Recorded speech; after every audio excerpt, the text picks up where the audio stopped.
Good life. Welcome, everyone. Thank you all for joining us this evening again.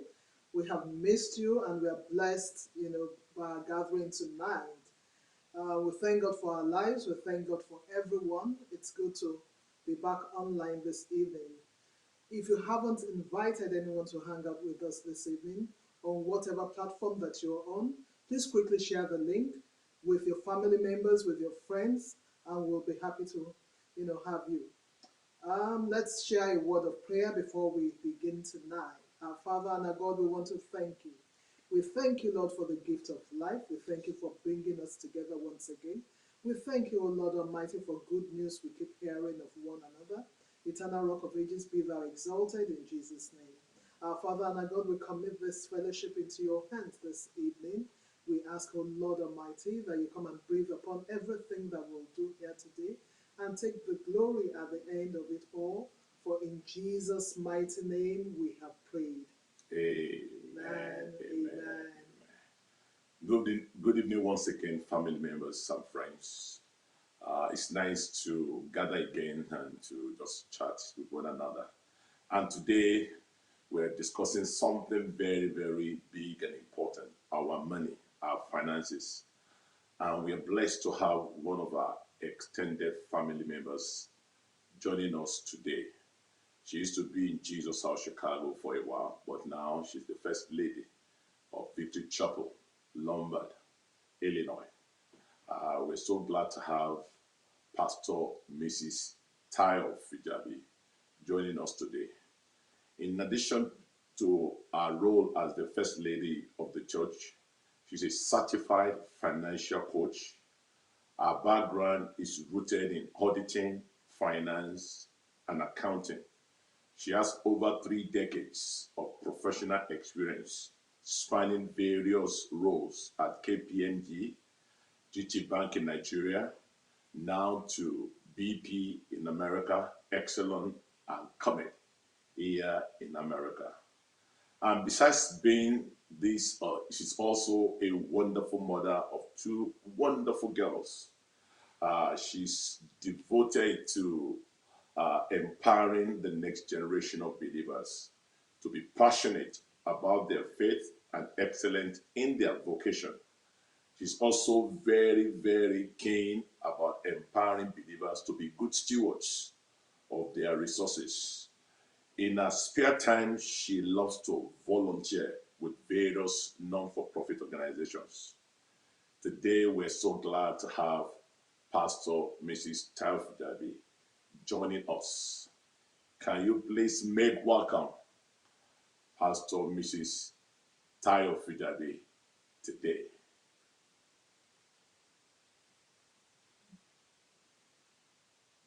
While we're waiting for Tayo to come, it's glad to see you. Money is quite a big issue in this situation that we have found ourselves. No matter how buoyant you are, when you continue to spend and there's nothing much coming in, particularly for some of us who have been challenged. Some people have dug into their savings, some people are getting to their retirement fund just to make ends meet day after day.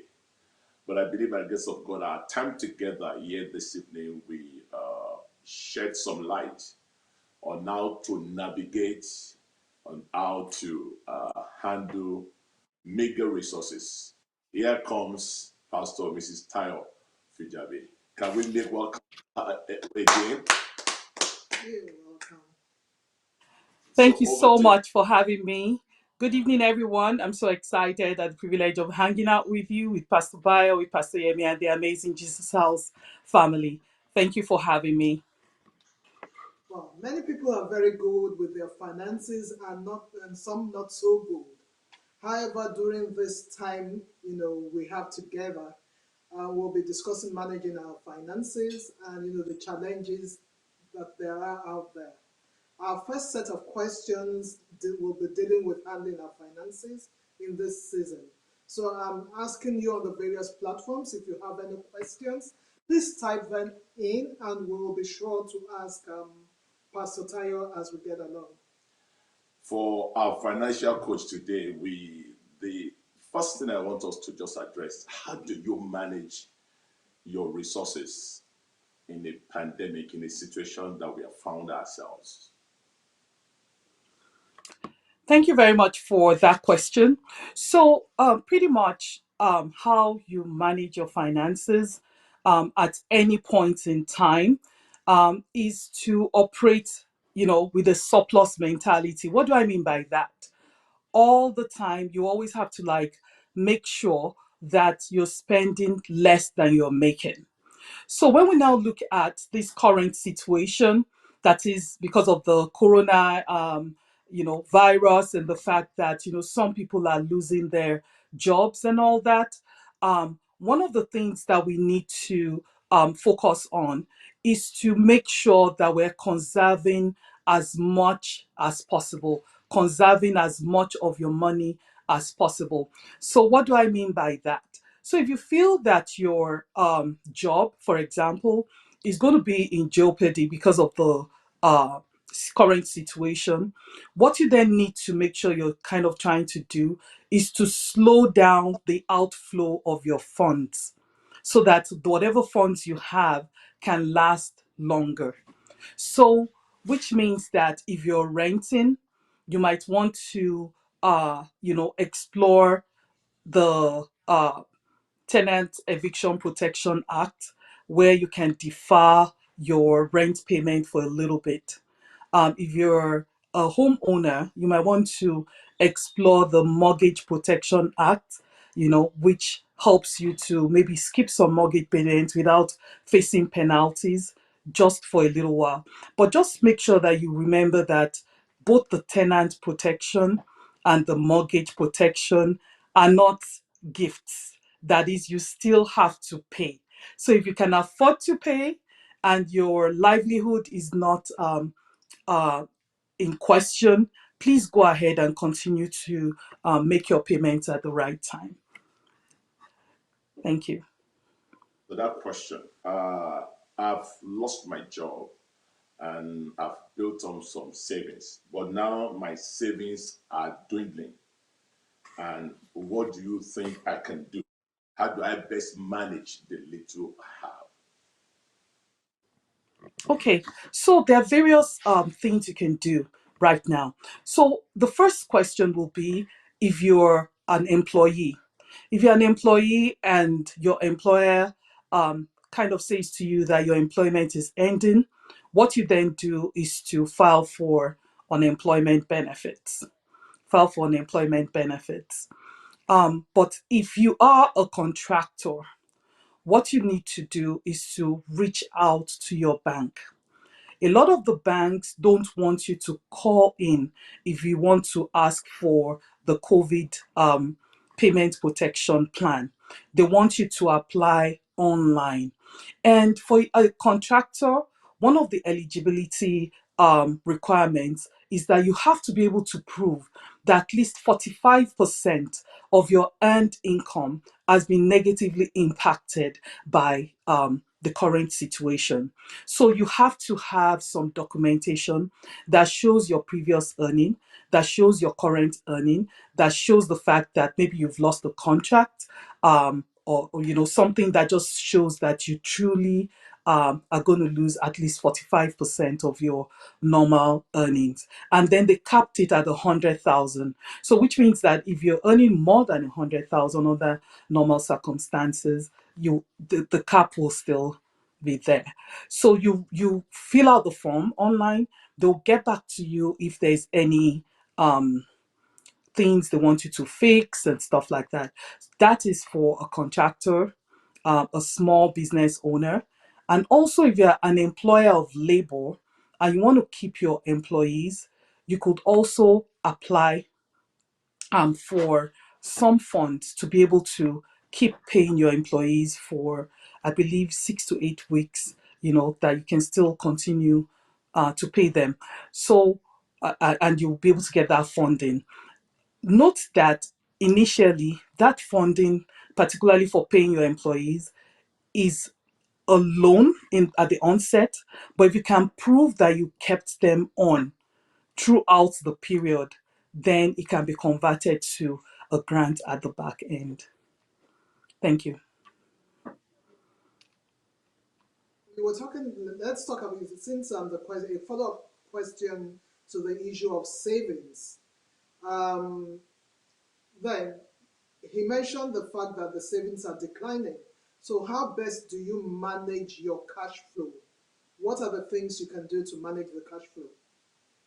Be able to manage your cash flow, one of the things you want to explore is that you want to look at what are your expenses. So you do like a list of, you go through your bank account and kind of like document all your expenses and start prioritizing, start taking out things that are not necessary.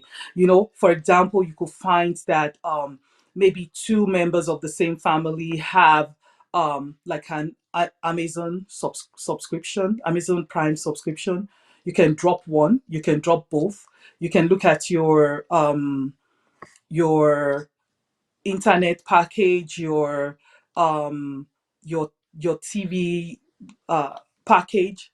You can look at your phone, your family phone package, and you can downsize everything to the basic for now. You can downsize it, and a lot of companies are very, very willing to work with people now. And then the other thing you can do, I mean, like I said earlier, is like kind of slow down the rate at which your money is going out, by doing things like, slowing down your mortgage payments, slowing down your rent payments, um, and look at non-essential spending. Make sure you cut down on all the non-essential spending so that way you're just focusing on things that you cannot avoid. Make sure that, now that we're all at home, make sure that you're switching off your electricity when you're not in a particular location. Everything that would bring down your spending. Those are the things that you have to concentrate on and make sure that you're taking good care of that. You said slow down your mortgage payment, slow down your rent payment, but assuming it piles up, and then 4 or 5 months down the line, you're still having difficulty paying. What options, does a person have? And let me add to that That question that's so that you can answer both together. Okay, now 3, 4 months, I've deferred, I've slowed down, and my income hasn't improved. Can I get into my 401k? Can I go into my 401k to pay bills? okay. So with your 401k, there's also a COVID protection on it now. So under normal circumstances, right? If you withdraw from your 401k, you're going to get a 10% penalty, and you're also going to get 20% withholding tax. So what does that translate to is that, for example, if you take 10,000 out of your 401k, they're going to take 10% penalty, which is $1,000, and then they're going to withhold $2,000 taxes. So you end up actually with $7,000, you know. And so that is like really, really expensive money. But the provision now, because of the COVID, is that they said they're not going to charge you the 10% penalty. And secondly, the withholding tax, you can pay it over 3 years. And if you return the money back to your 401k within the 3 years, they will let you put it back without penalizing you and refund your withholding tax back to you. So if your income stabilizes back within 3 years, you can, return that. The other option you have is that instead of breaking into your 401k, you could actually borrow against your 401k. The only thing with that is that is also expensive. And why do I say that? Because your 401k is deducted before tax. So it's almost like if you take a loan against it, then you are using after tax money to pay back a before tax savings that you had before. So it becomes expensive. But if you really have a need, then you might want to, you might want to consider that. But just let it be a last resort. Let's try to manage our spending as much as we can before we dip into our retirement funds. Okay. So, as a family, should one pause the contributions to your child's college funds?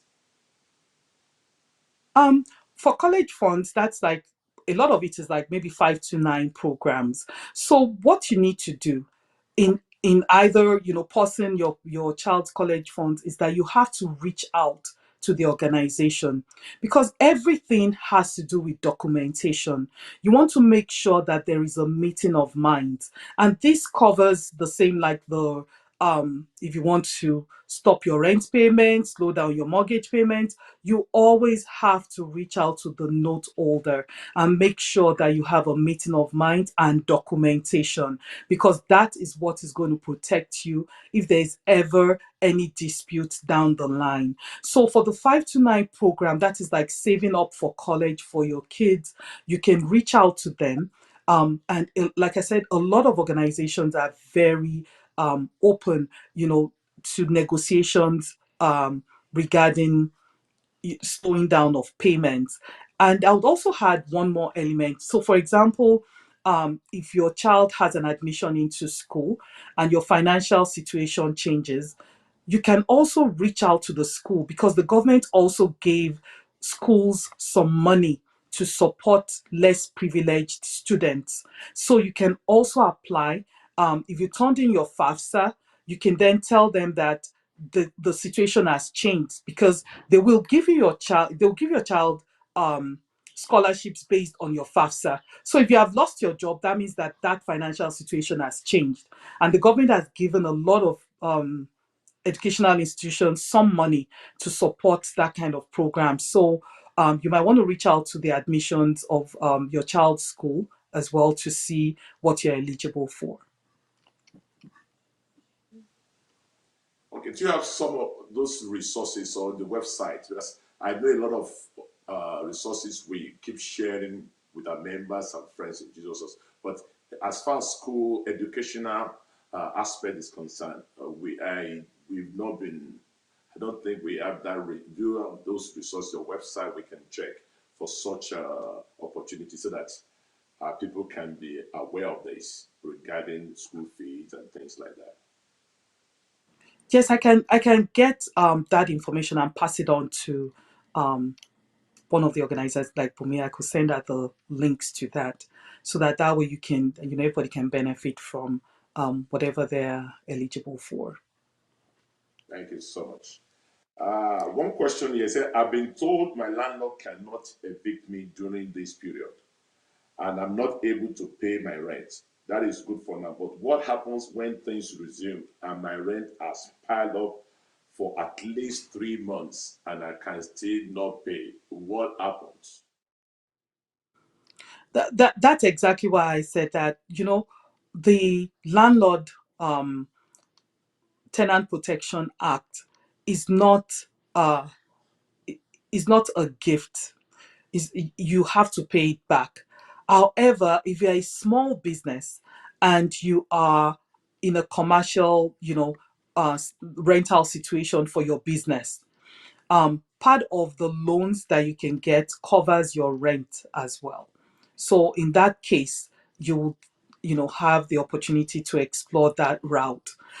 For individuals, you have to have an arrangement with your landlord. Like, are you going to, you know, pay installmentally above what your regular rent is once your situation changes? Or if you think this is going to be a long term problem, you might also be thinking of downsizing, because, like I said, those um, I mean, the rent that you owe is still something you have to pay back. So if you think this is going to be like a long term issue, you might start thinking of downsizing, reducing. I mean, like moving to a place where your rental is much less than where you're at now.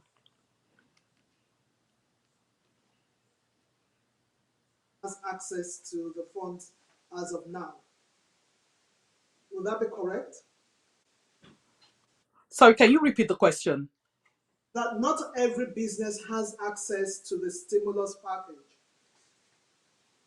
Um, every business kind of does if you have your documents. Some banks are faster with their turnaround than others, but they will respond to you.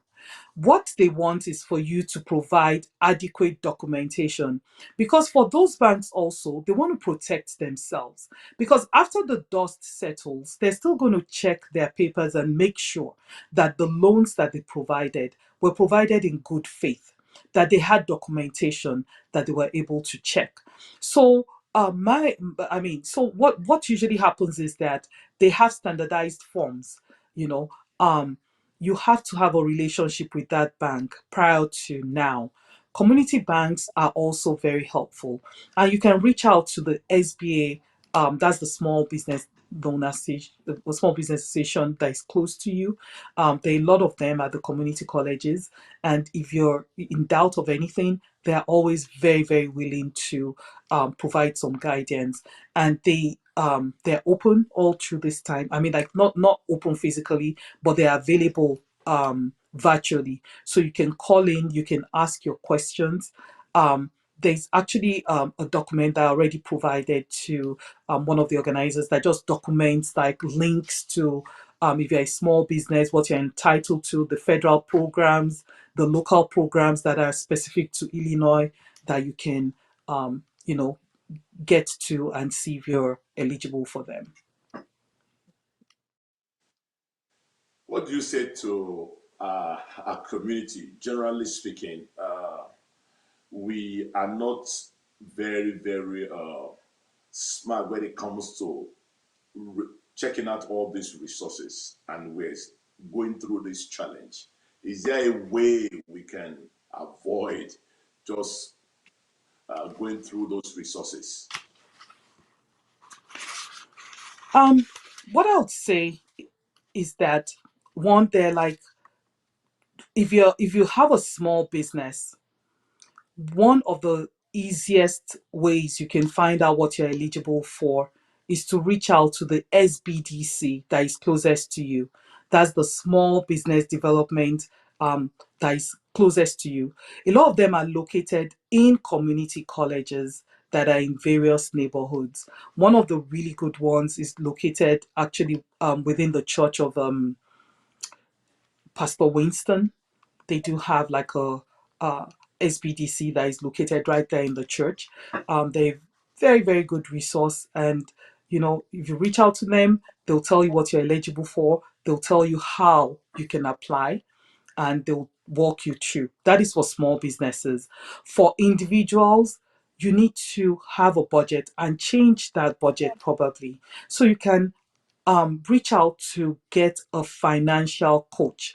How do you get a financial coach? There are a lot of tools online that you can use, but you can also reach out to crown.org, which is Crown Financial, and they can assign a virtual financial coach to you that can help you through this process and help you to just manage your funds at this time. Thank you. Okay.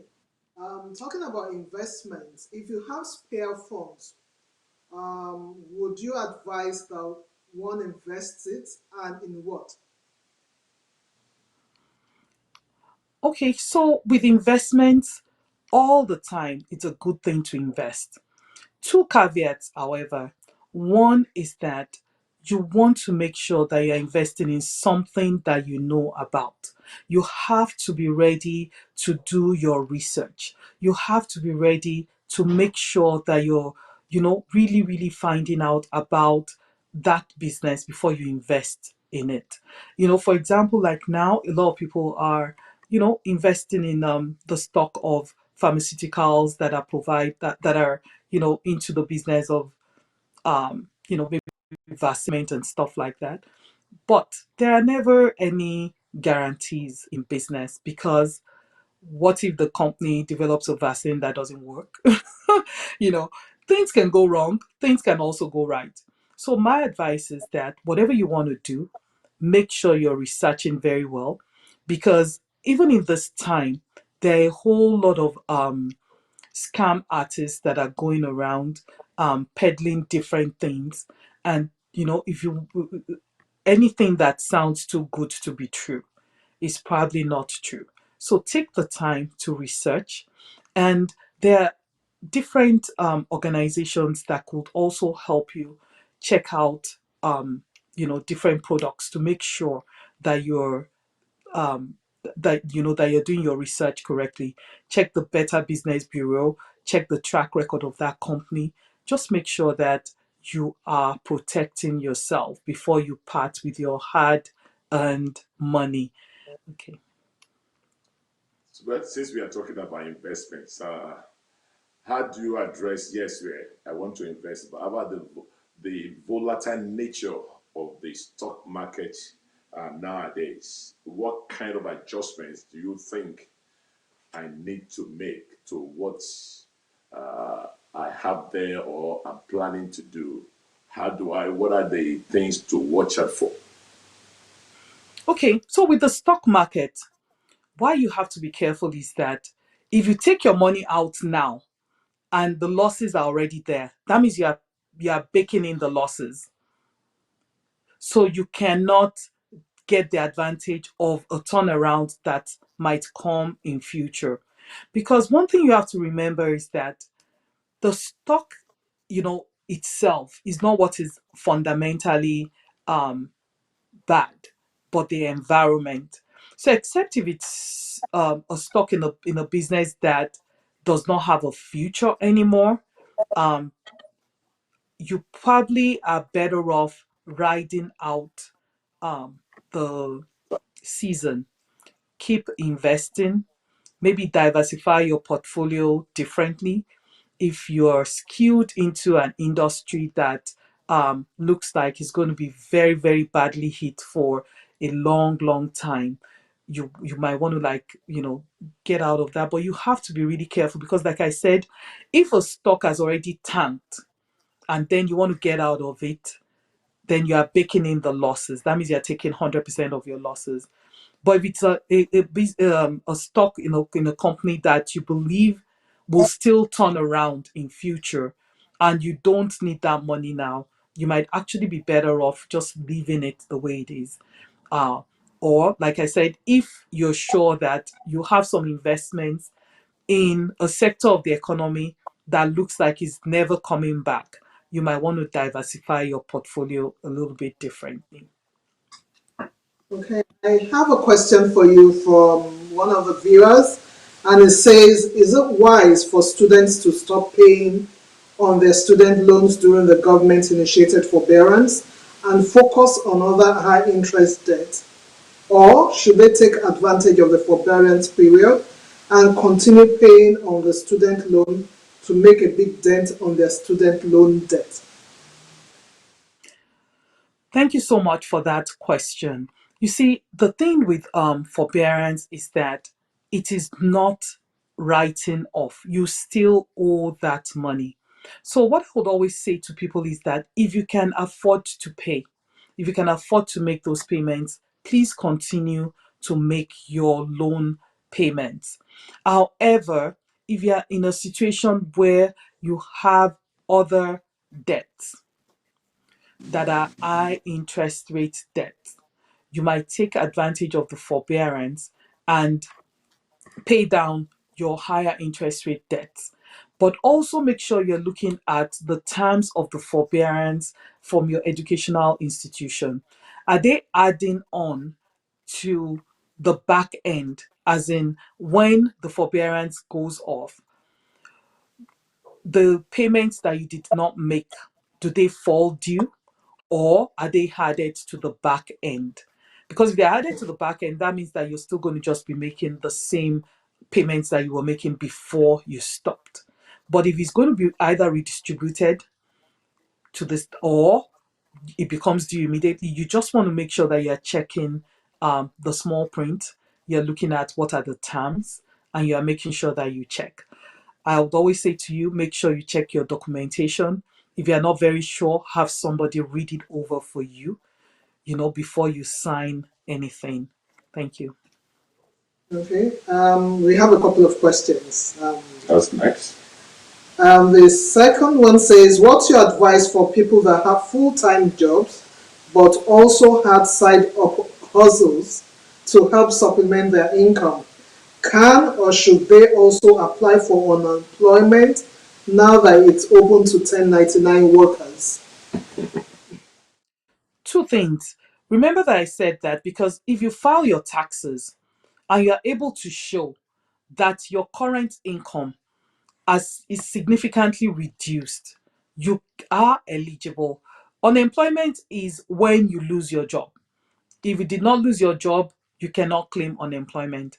However, with your 1099, you can, that means that you're a contractor. You can reach out to your bank and yes, you can get some money from that end. But like I said, they would require documentation. You need to be able to prove that you were earning much more than that in the prior year, compared to what you're earning now. Someone says, "For those that receive government relief payments, what's your best what's your advice on how best to use those funds?" I thought the funds Okay. were... And they're free. Government Did you get funds, the you know that they're, go ahead. I said, did you get the question? Please, can you repeat the question? I think I got it, but I just want to make sure. It says, "What's your advice on how best to use the funds received from the government, the relief Okay. payments?" So for the government funds, when you put in your application, you must have stated specific things that you want to use it for.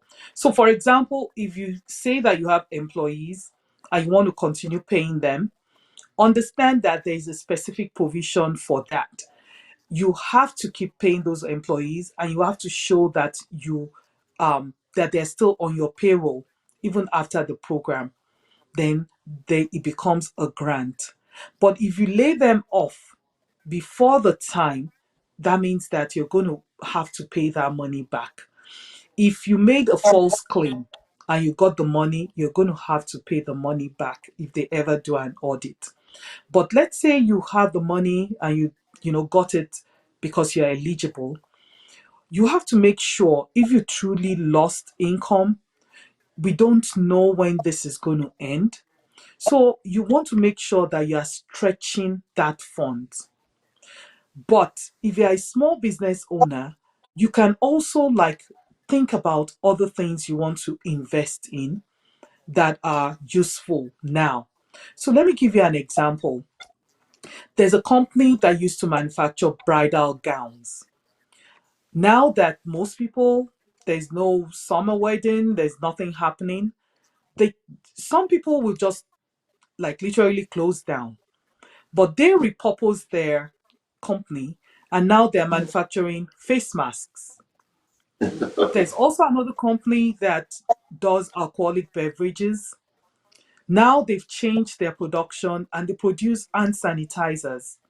So even as a small business, because the payment protection is just for a couple of months, and you still have to think of what you can do beyond that time. So use that money to start, you know, maybe the second phase of your business. We all have to keep thinking, we all have to keep praying, and we all have to keep moving forward.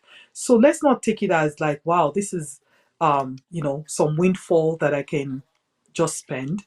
Let's take it very seriously that this is something that you have to make sure creates something else, a better future. Thank you. Thank you. Still on investment Go ahead. opportunities, what do you think of investing in real estate at this time? Two things. Now that a lot of people have been working from home, a lot of real estate might actually be coming into the market. So that's why you have to be careful because there's some companies that are actually looking at, can we just have our workers telecommute and reduce our real estate footprint?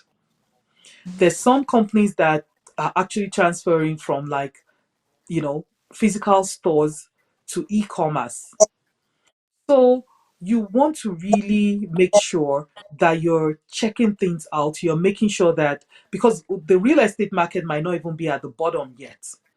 So if you make your investment right now, it might still drop further.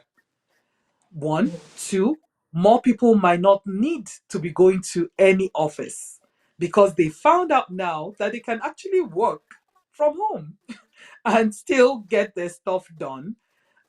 So that's will be my caveat for real estate. But whatever you want to invest in, like I would always say, make sure you check it out really well.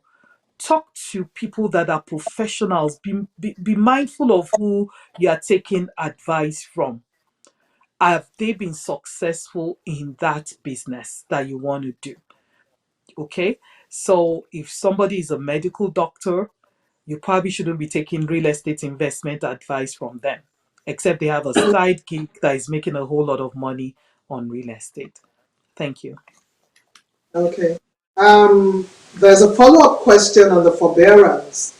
And the person says, how about leveraging the forbearance opportunity even when you can pay the loan, but rather invest the money for payment on high return on investment opportunity for the period of the forbearance?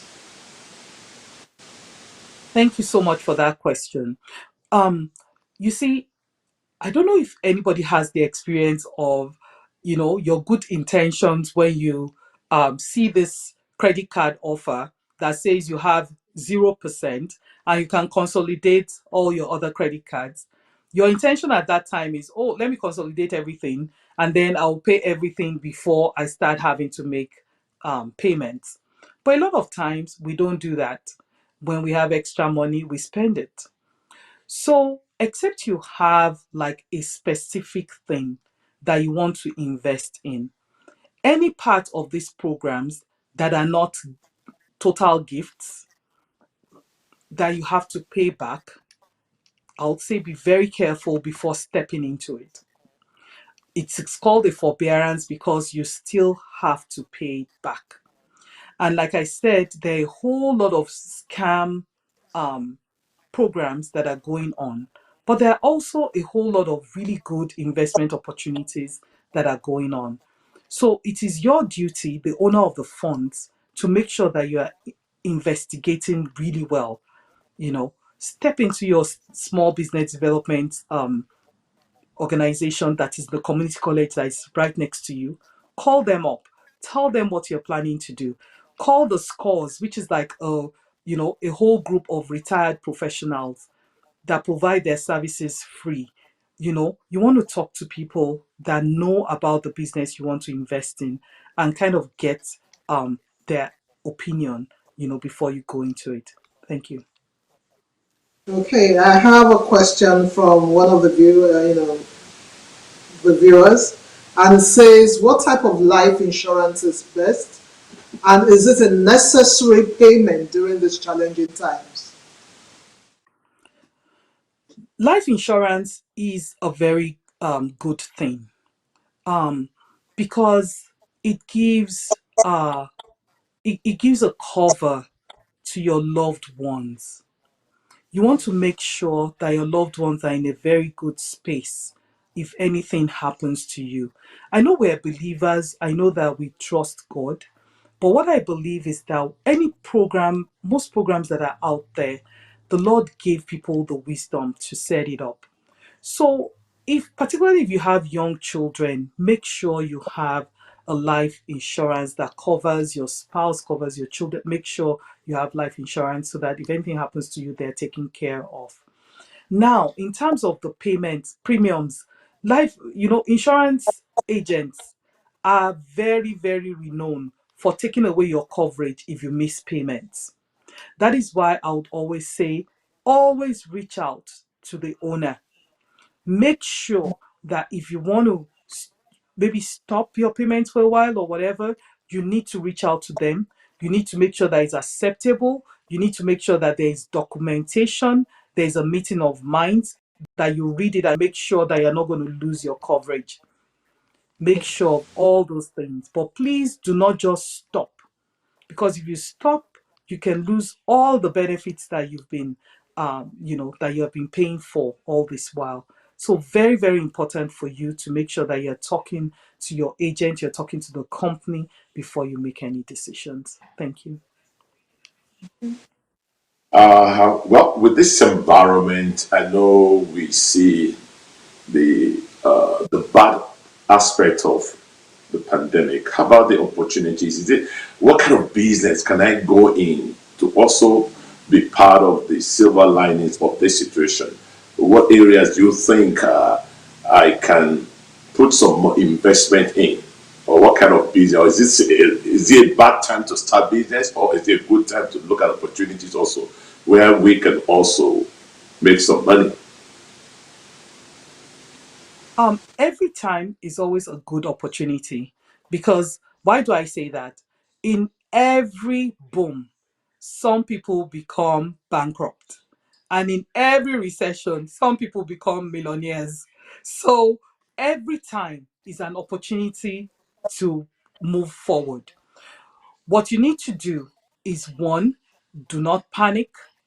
Two, make sure you are exploring your opportunities. So, for example, people that, are science savvy, what is a hand sanitizer?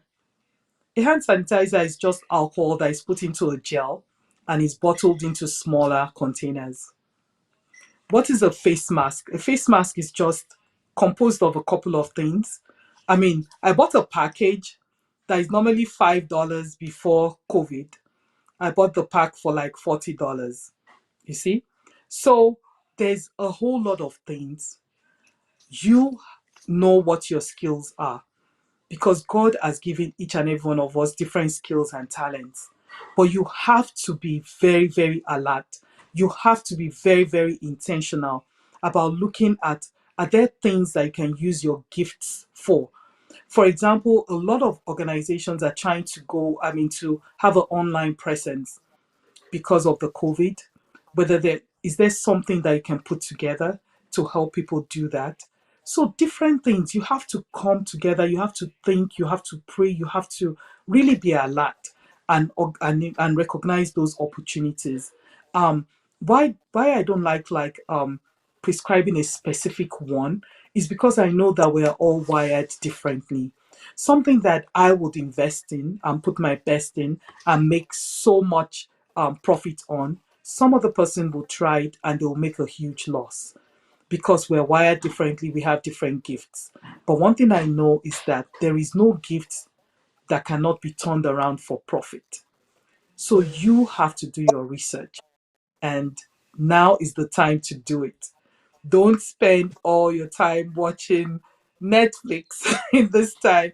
You have to be very intentional. You have to do your research. Thank you. Okay. Yeah. Because What advice do you have for people who filed taxes and did not receive stimulus due to their status?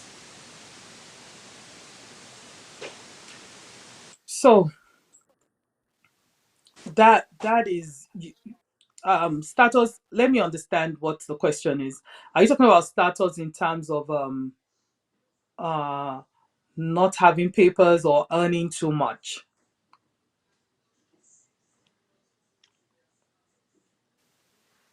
and they are filing taxes, but they didn't qualify for the stimulus check. Oh, uh if you earn a lot of money, you probably will not qualify for the stimulus check. But you would rather earn a lot of money and not qualify, right? Because what you're looking at is $500 per kid, and it's possible for you not to qualify. So if you don't qualify, that just means that, there's really nothing you can do with that, because they're very specific guidelines. No, the other question They, you which other? the one that says I file, but because Or my immigration immigration status? Oh, yeah, status it has I been didn't corrected. qualify for 1200 or the 500 per child or 600 per child thing. So is there anything I can do about that? I file my taxes, but because I'm not documented citizen or person here, so I didn't qualify for.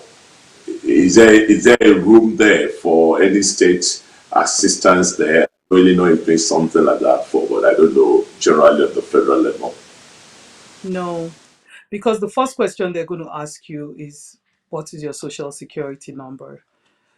However, they're trying to see, like some other things, but because the first um, issue is like they do not want illegal immigrants to benefit from any of these programs. So if you're filing taxes, so sorry, they still would not give you.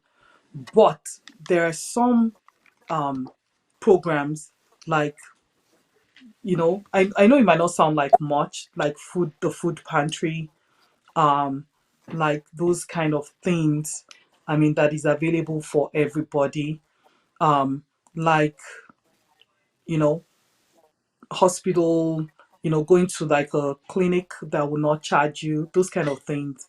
But apart from that, you probably have to maybe explore um, finding a job that might not be in line with your career, that might be frontline, but that is what is available now. Because what you want to do is that you don't want to get to a situation where you are in very, very dire need of money. I know for some people it doesn't sound very palatable, but we have to be very practical at this time. If you lose your job, if your status is not okay, you probably have to find whatever it is that you can do for now and just go to work. But they none of the benefits would come to you. Thank you. Is it too late to apply or get stimulus payment for individuals? Maybe I just missed filing for it and I'm qualified. Is it too late, or to get the loan or grant for a small business organization? Like you said, the turnaround time from each bank institution could be a problem, but is it too late? Though some applications are still pending who are Yes, qualified. it's not too late. It's not too late for you to apply. Go ahead and apply. Make sure you're checking your status, because sometimes they're not going to send you another email. You have to go and check your status to see if you are missing any documentation. Sometimes they will tell you to go and apply at a different bank, you know, but you have to keep checking your status, but it's not too late. And make sure you explore not just the federal programs, make sure you're also looking at the local programs, because the state of Illinois is also making some things available to the people that live in this state. So you want to explore the local programs as well. Like they they would give you loans that have very, very low interest rates, close to zero. Um, so it's like in the Treasury's Department of Illinois, of the state of Illinois. That's the website that you need to explore to see the local programs that are local to Illinois, and also to explore the federal programs. So make sure you're looking at both. The local program helps the hospitality industry. Also have like some select industries that they would help, and they would also point you to organizations that they're partnering with. Action is one of them, that are in most neighborhoods, where you can call in and ask, tell them what your situation is, and they'll tell you what you're eligible for. Thank you. As we gradually bring in this very interesting conversation, and we want to really appreciate you. Please, if you have final questions that you can type quickly before we finish our time. But are there financial tools that you want to recommend to some of us in terms of how to manage your money in a COVID or no COVID? So, like I said, the first thing about finances is that spend less than you earn. So your status in terms of having savings is usually not a function of how much you earn, is more of how you spend, is your spending patterns. So for example, someone that earns $80,000 per annum and spends 60,000 has a net surplus. But if someone that earns $1 million per annum and spends 1.2 million has a net deficit. So you have to spend less than you earn. You also have to know that what you have on your credit card is not your money, it's money that you have to pay back. So track your expenses, check where your money is going to. Make sure you have a budget, something that guides you. If you feel that you have impulsive buying tendencies, try to spend cash so that that way you're not spending with a credit card, and then you can stay within your budget. And if you do need like additional help, you can check out the financial coaches at Crown Financial or any other financial coach. Um, that the one in for Crown is free, is Christian based, but some of the prescriptions they'll have for you might be painful, but they will be worth it. They'll tell you if you can't afford it, then you don't need to have the most expensive package of viewing, in your house. You can cut down on a whole lot of things. And not just cut down, you can also find out what you can do to increase your revenue base. Don't be in the same position at the same company for 15 years. You need to keep thinking, you need to keep moving forward. And you need to change your mindset, at this point. You want to understand that you can do all things. That is the promise of God for you, that you can do all things. So you have to just get yourself free from anything that is limiting you. But debt is a very huge factor that limits people, because if you owe a lot of money, you don't have the leeway or the flexibility to invest or to try something new. Thank you. Okay, there's a follow-up to the question on the immigration status. Apparently, this family, the husband has a social security number, but the wife and children do not. They are documented, but they did not receive the stimulus payment, and they want to know what they can do. Okay, so the first question will be, who lost their employment? Is it the person that is documented that does have their social security number? And you can always ask why you did not receive the check. Did you file for it? You know, as long as you paid taxes in the prior year, they should give you that stimulus check. And if they did not, you need to be able to reach out and ask. And I'll send a link to where you can, reach out and find out, what's going on. If you are documented, you have your social security number, you filed taxes in the previous year, usually it's the same way they send your tax refund that they're going to send that money to you. Okay, thank you. How about if a joint, there's a joint And finally, filing and your spouse is not documented, but you are documented? Can that disqualify you? When you're doing the filing, you probably would have used the it will be the person that is documented that is doing the filing. So that means you should still be fine. You should still be able to get your stimulus check, because that is definitely what a lot of people are qualified for. So usually there should be no reason for them not to give that to you, particularly if you filed your taxes in the previous year. You should be able to get that funding. So maybe we could take it offline and just find out a little bit more about what's going on.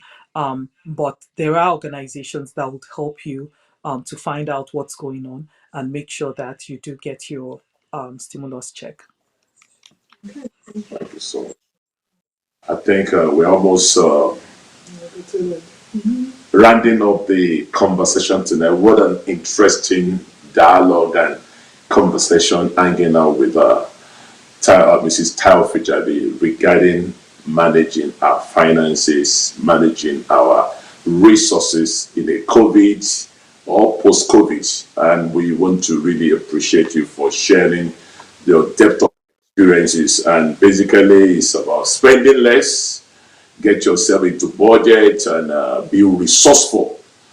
Think of ways and means you can improve your income, and let's us be resourceful. I mean, the Bible says we can do all things through Christ that strengthen us. So I think we've finally come to the end of tonight's hanging out, and we want to really, really, really, on behalf of the church and the organizer, want to appreciate Pastor Tayo Fijabi, our financial coach, for taking time out tonight this evening to come and share with us and to share our thoughts and experiences in this area of finance, money. And we want to really, really, really appreciate you. I love to Pastor Bidemi, your lovely husband, and your wonderful children, for sparing us your time tonight. Please extend our greetings to them, and we appreciate and we pray that God will continue to bless you as you have sown into our lives tonight. Amen. Amen. Thank you, Tayo. God bless you. Amen. Thank you so much for having me. A blessing. Thank you. And to our friends, to our family members, what a night.